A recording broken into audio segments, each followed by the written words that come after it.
Hai, Assalamualaikum, salam sejahtera. Saya Syarul Fazli dari syarikat IT Services Sdn Bhd. Kami membekalkan perkhidmatan kawalan makhluk rosak dan barang-barang yang berkaitan dengan perkhidmatan kawalan makhluk rosak. Hari ini saya akan memberi penerangan untuk penggunaan pump sprayer jenis knapsack berkuasakan bateri. Pump yang ditunjukkan di sini adalah sama seperti yang dibekalkan, cuma hari ini saya punya sampel berwarna biru. Kapasitinya sama 16 liter. Okey, boleh lihat di sini dia punya isi padu yang boleh masuk lah. Jadi maksimum 16 liter ada pada sengkatan di sini. Berkuasa bateri terdapat di bawah ini. Okey, dan memerlukan ianya dicas, dengan menggunakan daripada soket elektrik, di mana ini ialah charger yang dibekalkan bersama dengan tone sprayer. Tuan-tuan boleh lihat kepalanya berbentuk segitiga dan masukkan di sini. Bateri perlu dicas sebelum penggunaan lebih kurang 5 ke 6 jam sebelum tuan-tuan menggunakan untuk kali pertama. Dalam kotak yang diberikan, yang dibekalkan kepada tuan-tuan, antara yang diberikan bersama ialah batang sprayer ini yang akan dipasang pada handle controller dengan cara memasukkan bahagian ini ke handle dan memusingkannya. Okey, pusing sehingga ketat, supaya air tak keluar ataupun bahan racun yang digunakan tak keluar pada bahagian ini. Pastikan ketat, dan di ujung ini akan dipasangkan dengan nozzle-nozzle yang dibekalkan bersama tuan-tuan. Ada lebih kurang 4 nozzle dibekalkan bersama. Pertama yang ini, kedua jenis yang ini, ketiga single, dan keempat bercabang 2. Okey, dan bersama nozzle ni juga dibekalkan dengan washer yang berwarna hijau pada kotak tuan-tuan. Washer seperti ini akan diletakkan sebelum tuan-tuan pasang nozzle, masukkan dalam ni.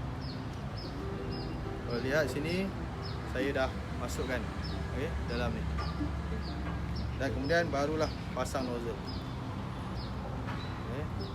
Pusing. Nozzle yang diberikan akan digunakan mengikut kesesuaian, sama ada nak gunakan untuk lawan siding bagi kawalan jentik-jentik nyamuk, ataupun untuk sanitizing, kerja-kerja sanitizing bagi kawalan pembasmian virus yang sekarang ni sedang dialami, COVID-19. Selain itu, pada bahagian depan tong sprayer ada menunjukkan voltage meter. Okey, jika bateri dalam keadaan normal penuh, ianya akan menunjukkan warna hijau pada N, mana bateri normal. Okey, switch on off akan ada di sini, dan ini adalah untuk kekuatan pump menyembur racun di dalam ini. Okey, sekarang saya tunjukkan cara pemasangan tali ini. Pertama, ada 2 bahagian, bercangkuk dan padding. Okey, masukkan yang ujung sebelah sini ke atas, masukkan pada buckle supaya kemas, dan tarik, dan dan yang ujung sini, belah cangkuk ni, cangkukkan pada bucu tong sprayer. Cangkukkan saja, tarik ke atas, dan ready. untuk digunakan. Okey. Mudah, ringkas. Dan satu lagi ada hanger yang dibekalkan seperti ini, dan ada bibir pada bahagian belah kiri tong sprayer ni. Masukkan hanger ini dalam. Tujuannya adalah untuk meletakkan batang sini supaya lebih kemas lah. Okey. Jadi antara kegunaan tong sprayer ini ialah boleh digunakan untuk menyembur racun, makhluk perosak seperti lava siding bagi kaulah nyamuk, jentik-jentik nyamuk, maupun boleh juga digunakan bagi tujuan lava siding. Diharap kongsian ini mudah difahami dan berguna untuk tuan-tuan dan puan-puan.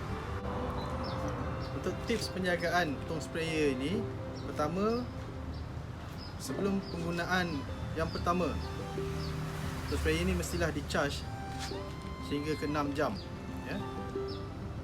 Tips kedua, selepas habis menggunakan tong sprayer ini, tong ini mesti dibilas dengan air yang bersih dan di-spray dengan air yang bersih, ya, bahagian dalamnya, supaya tidak ada mendakan ataupun sisa baki sebarang racun di dalam tong ini dan di dalam nozzle. Ini untuk mengelakkan sisa baki menyebabkan tersumbat pada pump. Yang ketiga ialah pastikan bateri, jika tidak digunakan untuk tempoh masa yang lama, pastikan sekurang-kurangnya tong sprayer ini di-charge sekurang-kurangnya sebulan sekali bagi mengelakkan baterinya rosak. Okey, itu antara tips-tips yang bagi penjagaan tong sprayer ini supaya tahan lebih lama. Sekian, terima kasih. Wabillahi taufiq wal hidayah. Wassalamualaikum warahmatullahi wabarakatuh.